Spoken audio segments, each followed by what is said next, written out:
Hi everybody, my name is Anne. Thanks for joining me on Art on the Creek.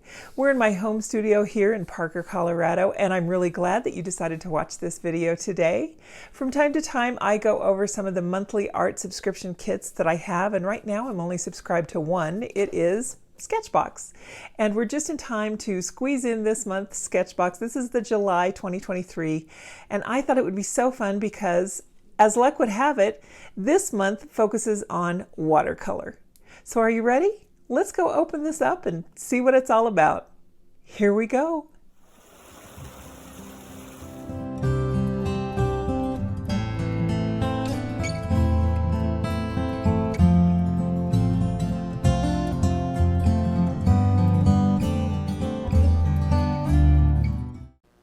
I decided to go ahead and kind of make this a review video because I really am happy with these sketch boxes.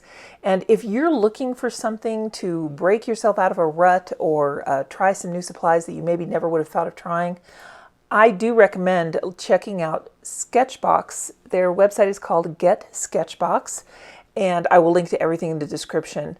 They didn't pay me to do this review. I subscribed to this with my own money, and I think I signed up for 6 months, which works out to be either $30 or $35 a month for these. I decided to get the premium box, which means you will either get more supplies or a higher tier of supplies. So opening this up here, it always comes in a very sturdy box, and it fits in our mailbox, so that's really nice. And then it has this tissue paper here, and sometimes I will save this tissue paper and put it in with gift wrap. So if you get a gift for me, you might have Sketchbox tissue paper.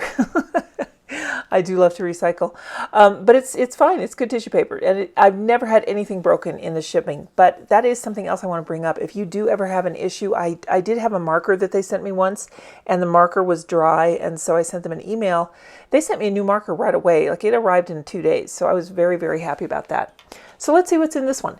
This is an Albrecht Dürer Faber-Castell Albrecht Dürer watercolor pencil. I love these. This is walnut brown. These are my favorite watercolor pencils. And now this I'm so excited about.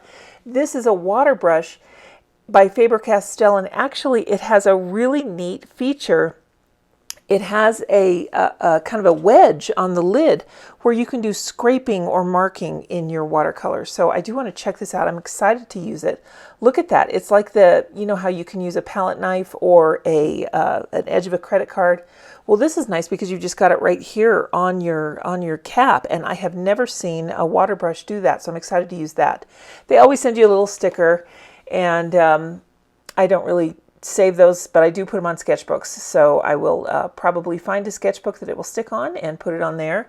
Let's see, there's the pencil, and now we've got a permanent marker here. This is a pigment marker. It is a Copic multi-liner in warm gray. I really like these. They're waterproof.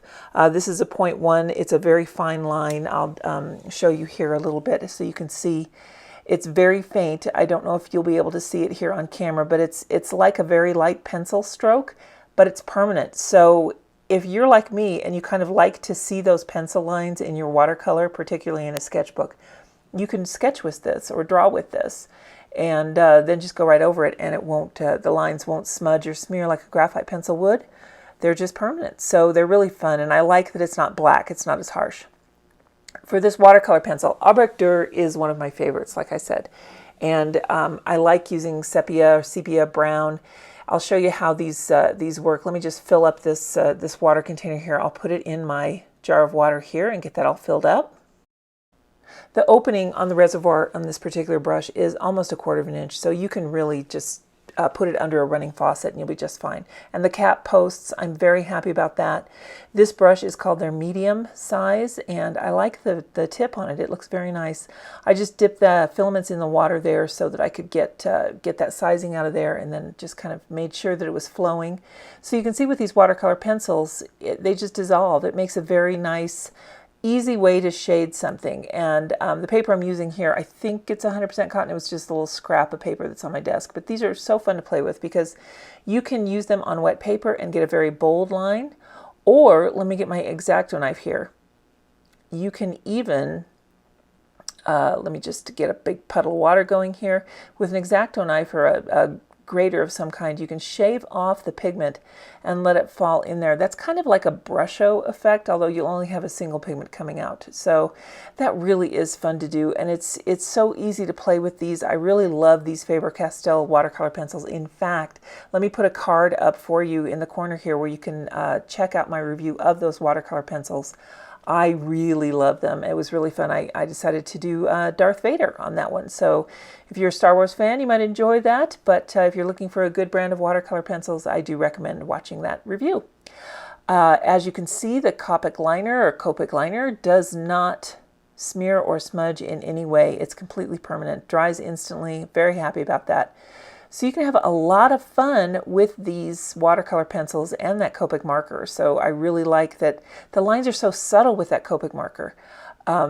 It's great because it's not going to be this harsh black line. And if you kind of make a sketchy sketch with it, you know, kind of don't commit to your lines right away, then it's not going to show up and be intrusive. I'm very excited about this Hahnemuhle sketchbook. It is one of their sketchbooks that's not cotton, but I really like Hahnemuhle paper, or Hahnemuhle. I'm not exactly sure how to pronounce it. It is a natural white watercolor paper, and it has a fine grain, so it's almost like a hot press. It's got 30 sheets in it, or 60 pages.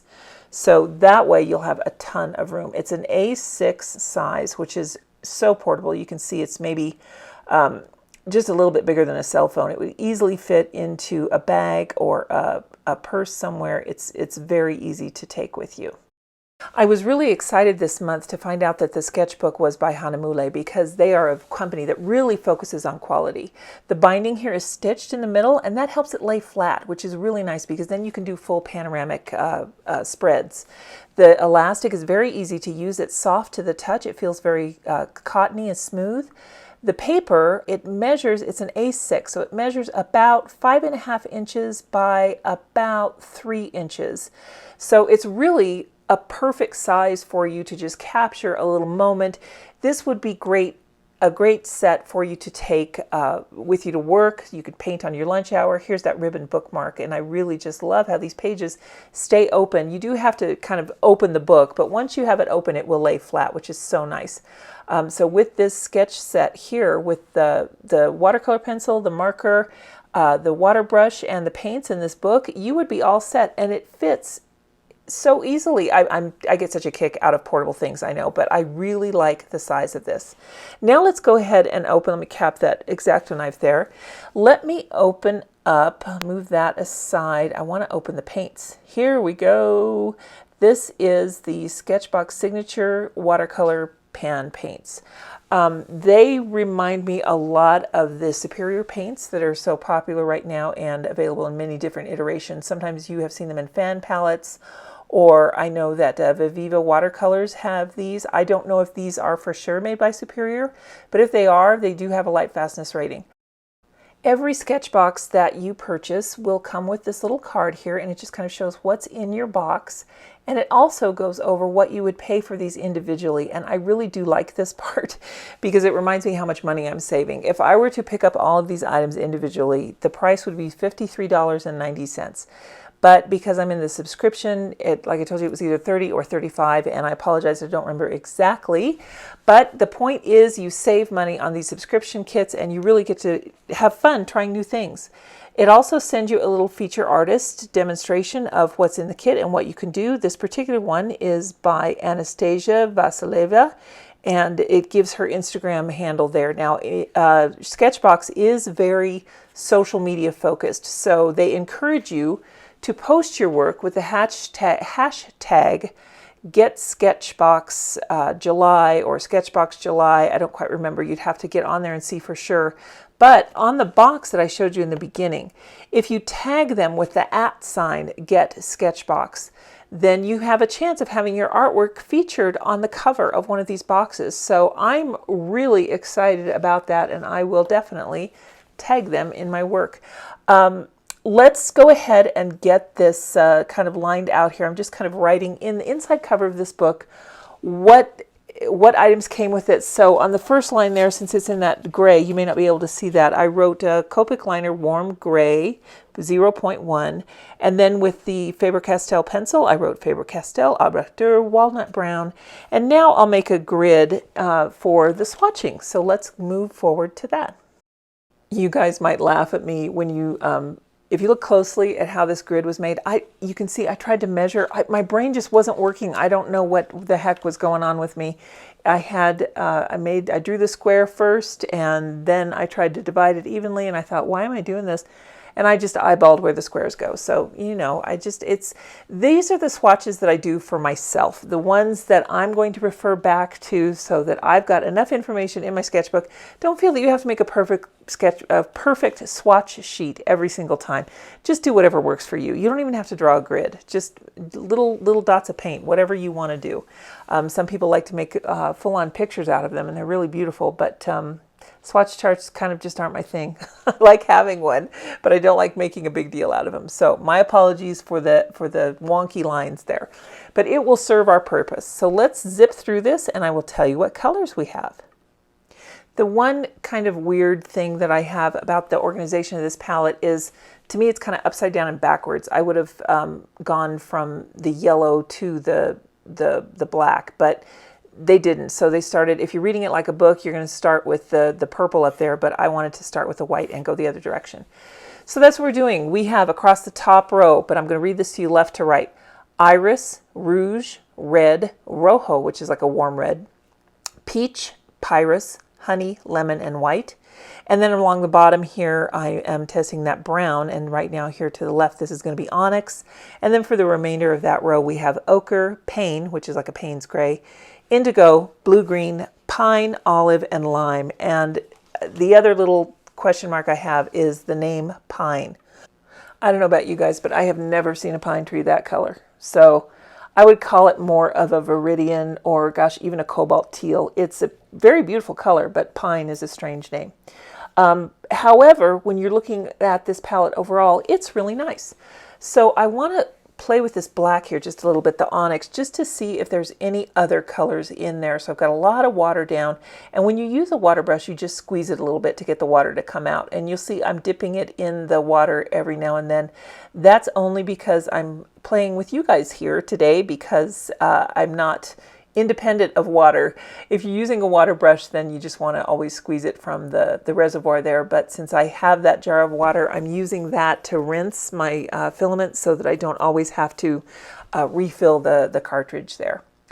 So, okay, the black, the big puddle of black there that I have that's under my right hand, it is just solid black. There's no other other colors under there, so you have a good clean black to use if you like using black.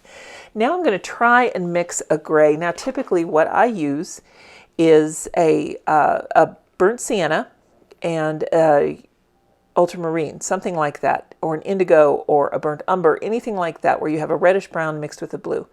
In this set, I'm mixing the indigo with the brown, and I'm coming up with a very dark green. It's not necessarily what I would call a beautiful green, but it's a nice green to use for landscapes. So in the second column here, I decided to go ahead and mix that same brown with the blue-green paint, because I suspect that the mixes are going to be very similar, and they are. That indigo really reads more like a phthalo. It's not really that much of an indigo. But that's okay, because once you know what you've got, then you can use it, which is why I like to play with these mixes a little bit before I actually paint something. So now let's take a look at the peach and the iris mixed together. I was looking for a good, quick, easy complexion mix, and bingo, this is it. By adjusting the amount of purple or the amount of orange, you could do quick portraits with this and have no trouble whatsoever. Now I'm going to mix some of that olive. And let's see, why don't we play with a little bit of that rouge? This one really looks like a PV19. So the olive and the rouge, let's see what we can get there. And again, this is possibly a really good mix to use for skin tones. I'm trying to get the ratio the way I want it, and it's coming out a little bit green, but you can see it's more brown than the two big green swaths in the middle. So those are the two complexion tests. I'd have to adjust the olive and the rouge to really make it work. But for now, I've learned a lot about this set. I've got knowledge that the black is a good plain black, there's nothing else in there, and that I can mix those landscape greens and skin tones. What I was pointing out with that white swatch there is how sheer it is. You're not going to get any opacity out of it at all. It's definitely, at best, semi-opaque. It looks to be like a Chinese white. It's kind of warm, and it won't cover any of the Sharpie line that I scribbled down there in the white test box, the white swatch box, or that Copic liner. So it's very sheer. However, it's great for mixing pastels.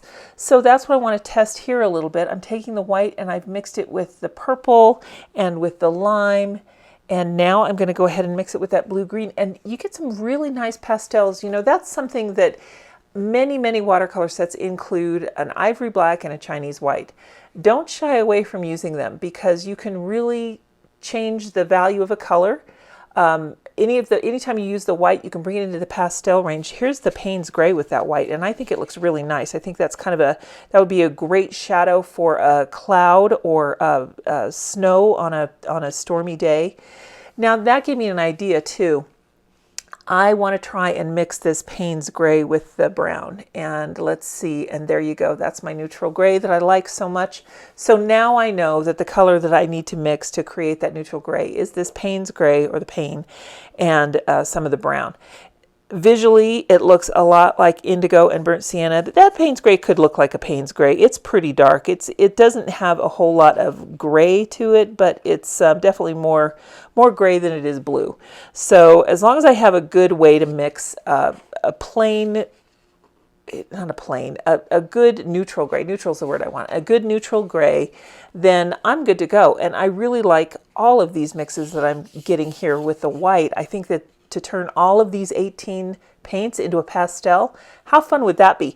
That's what I was saying. If you're using the ivory black or the Chinese white in your watercolor set, rather, if you're not using them, you're missing out because you can really tweak those colors from your initial swatches and really, at the very least, give yourself 3 times the amounts of paints that you get in any set. So really nice to know that you can use those black and white paints.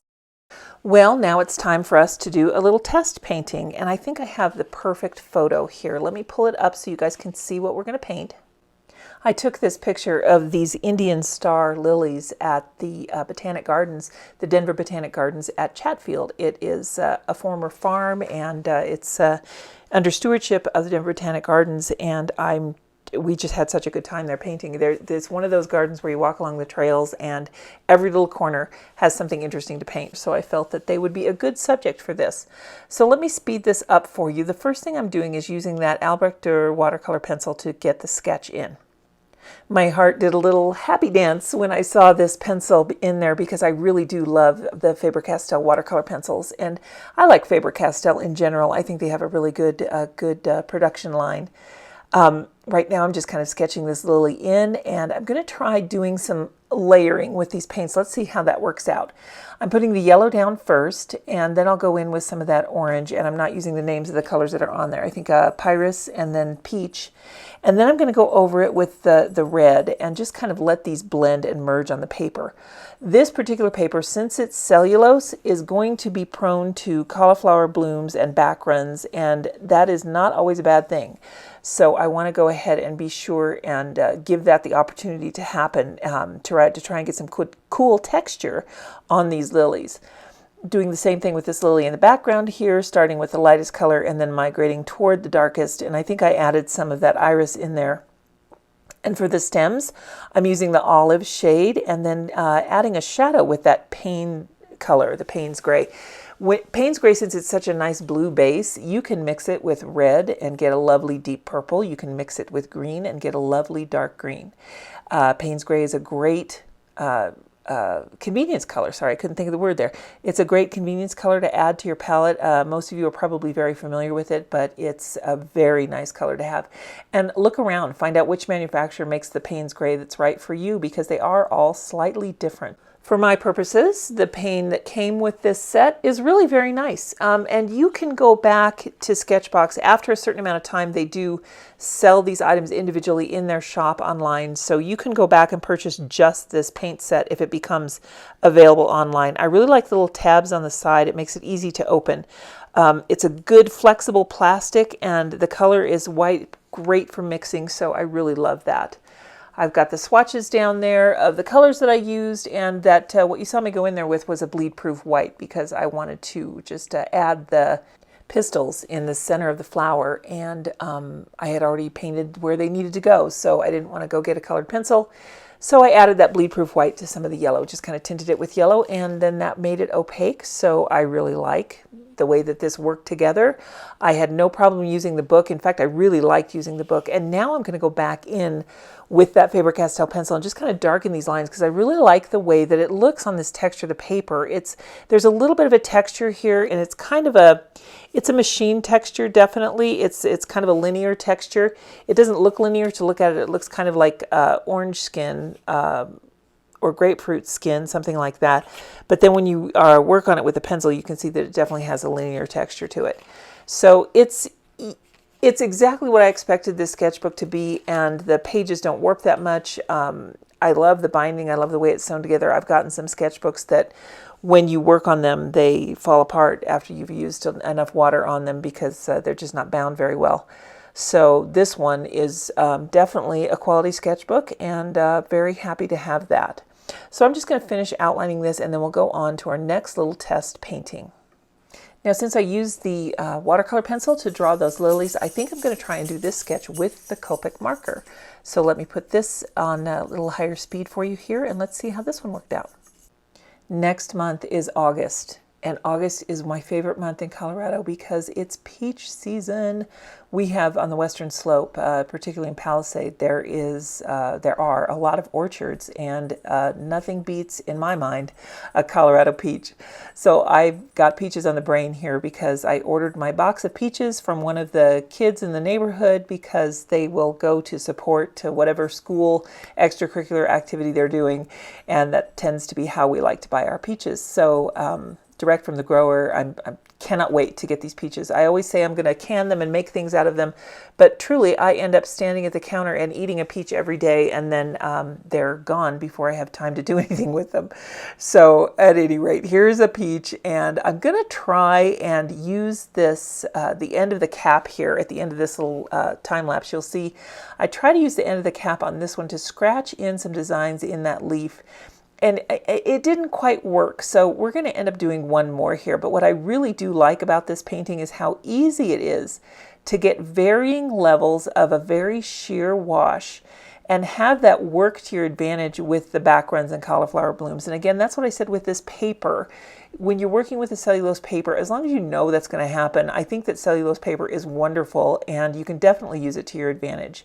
Toward the end here, I am adding in some of the details with that Faber-Castell pencil, just doing a little bit of a shadow, and then pulling that out with the watercolor brush. And I really had fun with this. Now here you can see I'm kind of scratching that in, and it was a little lackluster for me. So let's give this a better chance. Let's try a different painting. Now on this particular painting, I'm using that Copic marker again. I guess I should call it a multi-liner. And let's just pretend we're painting some kind of a sky line here, some kind of a city urban scape, because I have a feeling that you could scratch in some kinds of texture in the buildings with this. I was just thinking what would be very square and could give you some kinds of little different levels in the building, and it kind of worked. I'm not really happy with it, so let's try something that I know will work. Let's do some rocks. Now these are fun. This is a great way to do rocks if you haven't tried doing them this way. I'm just making mud on my palette, which is just the greatest thing to do. This is such a fun practice to do. If you have never tried this, I really recommend doing it. Take the mud that's on your palette, mix it all together, get some grays. What you're going to end up with is some earth colors. You might still have to add some things to it. I wanted to punch this up with some red, and we'll go into some brown. So the space where I just laid down all that Payne's gray, that's kind of going to be the place between the rocks where the shadow is coming. In my mind, the light is kind of behind me over my left shoulder, and also at the top. So we've kind of got a multi-level light source here. So I've got just the cap in my hand and I'm just scraping away. I'm kind of just using the edge of it to make twists and turns and move that pigment around when it's wet. So what that's going to do is create faces on the rocks, little facets that will help me to do some intuitive painting and figure out how I want to finish these rocks. Now, I did notice that I had a little mark up there on top between the rocks, and I thought, oh, I could put some grasses around these rocks. So I'm still using the cap, and I'm kind of holding it just the cap alone, but you certainly could put it back on the pen, on the water brush, and use it that way. But I happened to just take it off and use it, so that's the way I'm going to go with it. I'm just swiping it into the wet pigment on my palette, and then I'm tapping in these grasses, or what I'm imagining are grasses. This is a great way to just be really free and abstract, very, very loose with your painting. I normally paint really very loose anyway, but this is even more abstract than I do. However, you know, if you're using this, I guess abstract isn't really the right word. If you're painting like this and you have a portion of your painting where it's not the focal point, or you kind of want that thing to disappear, but you need something there. Like if you're painting a scene over a lake with mountains and you have some rocks next to you. You want those rocks in the scene, but you don't want them to overpower the detail of the lake and the mountain that is truly the view you're looking at. This method of making rocks is really pretty easy and it's very convenient to have. So I wanted to show you this little trick today of using some kind of a scraping mechanism to scrape in facets on the rocks. Now, I really enjoyed using that pen. It was very easy, no trouble. I really like that little cap, so I will definitely do that again. Normally that scraping is done with either kind of a broken gift card or a credit card that you're not using anymore, or a palette knife, but to have this right on your water brush, I mean, I think that's ingenious. And then I just did some splatter just to kind of see how splatter worked with this water brush. And I love it. I have no problem with it, you guys. I think that this turned out really nicely. Well, now I've cleaned off my palette, which I don't often do, but I wanted to have some clean colors so that I could work in the details on these rocks. Now, they're not going to be very detailed. I'm putting down a little puddle of brown and some yellow ochre, and then I'm going to rinse off my brush, and I'm also going to dip into that Payne's gray, just the main colors that I used on the rocks, because now it's time to add some shadows that will help us discover the form of these rocks. Make that brown a little more brown, and then now we can get to it. Now I've dried off the brush and I'm just picking up a little bit of that paint.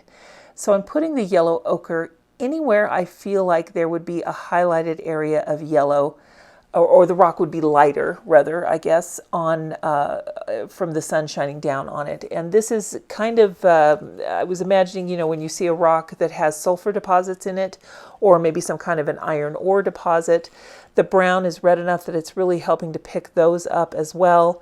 So I really am having fun using this brush to its full advantage, pulling the pigment around, just trying to get different faces on the rock here, different facets rather, and different tints, different tones. And these paints are so beautifully sheer that you can layer them very, very well and really play with those tones. I've dipped into the red again, and I'm just adding a little flash of red on that second rock there. And now I'm going to go in the Payne's gray and separate them a little bit with the shadow, kind of get the shadows along the bottom to show that these rocks have that kind of a geometric shape that's very jagged and structured. Whenever you're painting anything that has form like this with rocks or anything actually that has any kind of three-dimensional form, it's all about the light and the shadow. You don't want to trace the rock, draw an outline of the rock and then, fill that in with uniform shadows. Rocks aren't uniform, the shadows aren't uniform. So what you want to be sure and do is to give yourself freedom to paint in such a way that is very intuitive, especially when you're working from your imagination, and to be able to pull those shadows in directions that you feel that would be kind of natural from a rock. So yeah, when you're not painting, use your powers of observation and remember these things. Remember what you see. Remember how things look in the light. Remember how they cast the shadows, and it will help you to become a better artist. The afternoon sun is starting to come through the blinds, so there are some light streaks across these photos. But I just wanted to show you the final pictures of all 3 paintings that we did today for this little demonstration and review of this July Sketchbox for 2023.